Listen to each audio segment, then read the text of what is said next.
Venezia bisogna cercarla con Lumicino, la perla della laguna, la città che tutti ci invidiano, visitata da oltre 26 milioni di turisti l'anno, non brilla certo per qualità di vita. Lo afferma la statistica annuale del quotidiano economico Italia Oggi. Tra le province venete, Venezia è la peggiore, con un 40° posto, però nel 2013 era addirittura 63esima.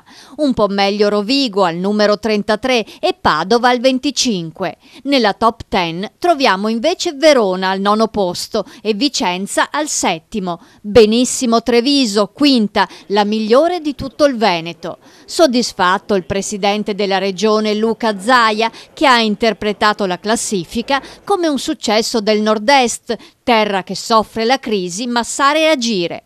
Quest'area, incalza il governatore, mantiene l'Italia con la laboriosità e le amministrazioni virtuose. Facciano così anche altrove, dove coi parametri del Veneto si potrebbero risparmiare 30 miliardi l'anno. Per la cronaca, al primo posto per il 5° anno consecutivo si piazza Trento, seguita da Bolzano e Mantova.